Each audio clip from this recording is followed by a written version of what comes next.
Let's go ahead and mount the seat kit to this Indian Scout. This is extremely easy to do, and this plate is really important because it's actually a structural part of the frame on this bike. These Indians, they have like a cast aluminum frame, and this plate, without it, your frame won't have the integrity in the back. So this is really important. So let's mount this up properly. Yours won't have these 3 holes in it, so don't panic. We made a little change. Anyway, and then we'll give you your screws will be black. I think your black screws would look better when you look down into there. So your screws will be black, and let's show you how to mount this bad boy. One other thing, all the brackets that I'm going to show in the video will be plain steel. Yours will be black. The problem with black for filming is it's just hard to see, so it's much easier to see the bare metal. So yours will be black. The frame on this is cast aluminum, I think, so you want to make sure that these screws go in and out in that softer material without galling. What that would be like the aluminum like stick to the threads. So I like to put a little oil on the threads on this aluminum, going into an aluminum plate like that. It's just a good idea to make sure that screw goes in and out really nice and freely. Okay, what we'll do is we'll go ahead and mount the 2 bottom screws, just like that. Go ahead and leave about a 1/4 inch gap in there. And what we'll do is we'll go ahead and slide the plate down. This is what the plate looks like.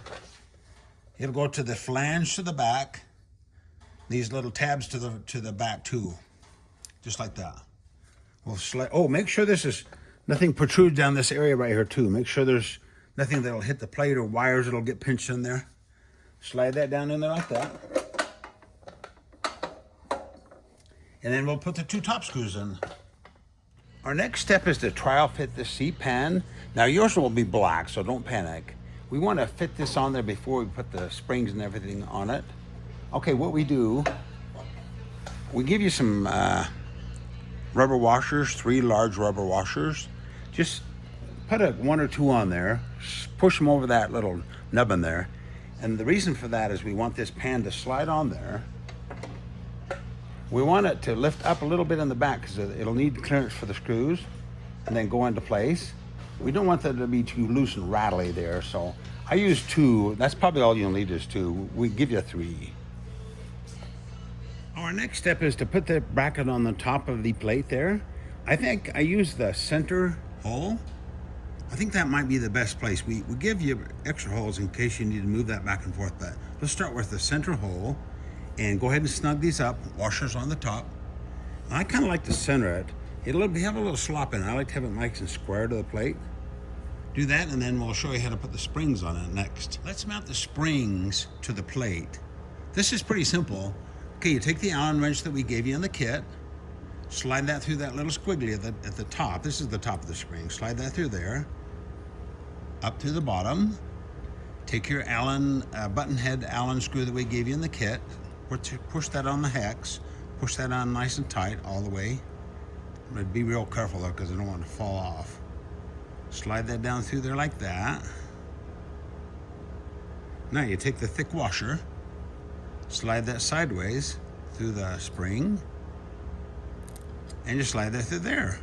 There you go, and this is ready to mount to the plate. Let's pay close attention to this because this is kind of an important step. Okay, we give you the Loctite in your kit. This is to put on these, before we thread these the thin jam nuts up on there, you need to put the thread locker in there in just the right spot. I'll show you how to do that. This is kind of critical. Before we put the Loctite on those, let's run them up just finger tight. We need to figure out what way we put the spring on because they have these little funny squigglies. We need to go out or in or one or the other. And we need to figure out, because there is a variation from spring to spring, especially if you go with the different thicknesses for the weights. So what I'm going to do this is the plate that's mounted to the back of your seat. What we want to do, we want to straddle either on the inside or the outside of these little tabs coming up. And I've experimented with this one. I think the best way to go on this particular application is to have the squigglies out. So this squiggly's out, that's out. That way it fits on there pretty nice. Goes on the outside of those. The springs will bend just a little bit. You don't want them to bend too much, but that seems to be the best way. So I'm going to go ahead and figure the squigglies out. hold the spring and the Allen wrench in your hand and push the screw out that way, and back off the nut until you got enough room to get the Loctite in there. We want to put a pretty good amount of Loctite in that little area there. The idea of this is we want this to lock and be tight, and then to remove the seat, we want to run the nut up on this. We have a special nut we run up on this to lock the seat on the bike. So we want this to be never to come off. So we'll go ahead and run that up there with the Loctite in place. And we're going to tighten these both as much as we can while it's on the bench. Okay, I've got my squigglies out on both sides, out. And then I've got the Allen wrench inside the button head screw down in there. Now we want to tighten this as much as we can and keep this spring from twisting. This needs to be straight so it can fit on this properly. So these to be straight to the bike. Go ahead and snug those up the best you can. Get them good and tight. That should be good.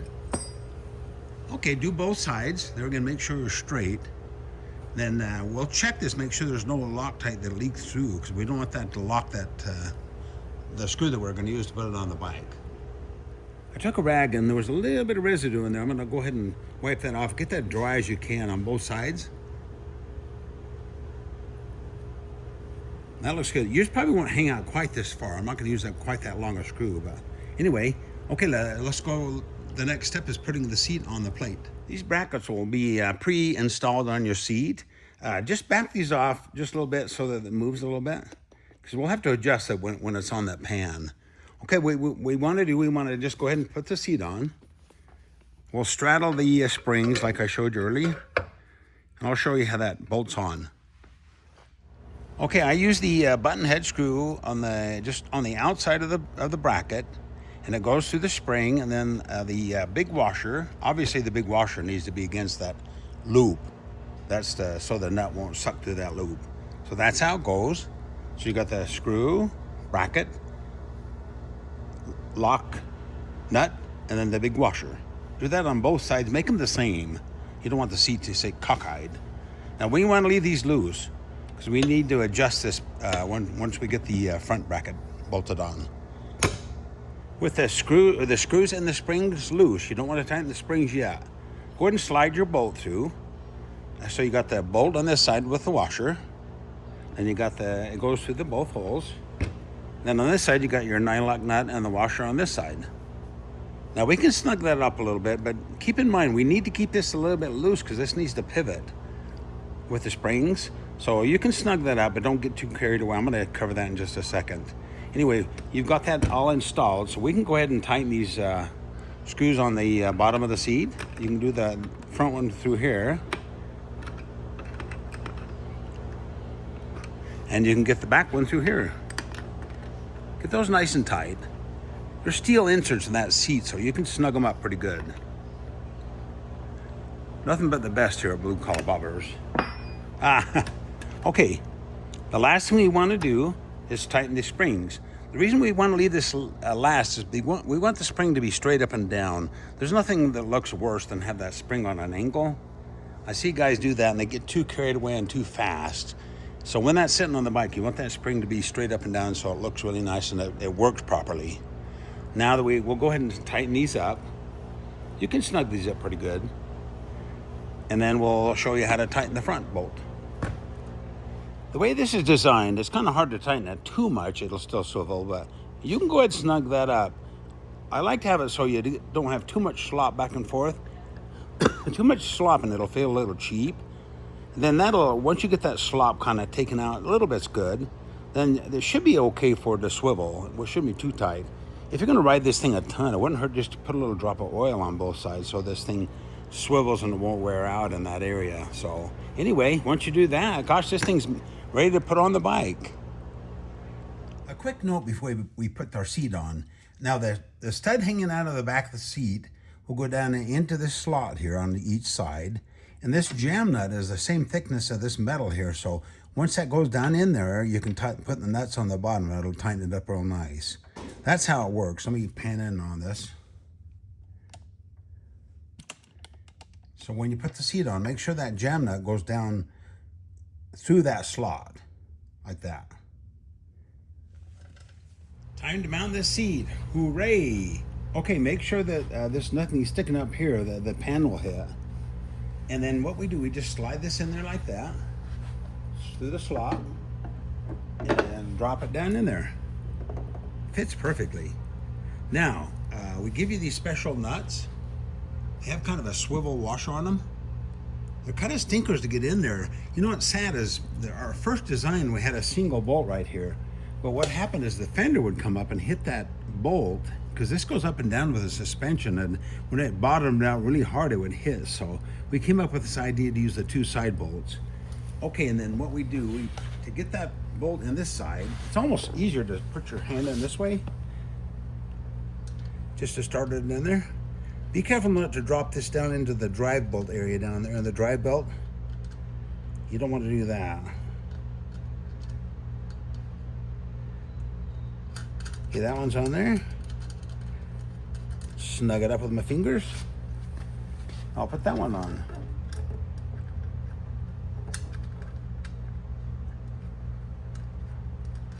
I'll be right back to tighten them up. Okay, to get in there with the wrench, I just use a box wrench, box end wrench, and you can get it in there and tighten them up. It's kind of awkward, but they don't have to be ridiculous, you know. Snug them up good. You don't want them to come off, but you don't need to get ridiculous with this, because they're going into that aluminum, so if you get too tight, it might gouge the aluminum up. So snug those both up. Now, one nice thing about this design is I actually drove this bike around quite a bit with no nuts at all on it, just having the bike sit on the pan, because it's not going anywhere, so you can do your test rides and everything before you even put the bolts in it. So there you have it. What a nice setup. What a cool looking seat. Springer Solo seat.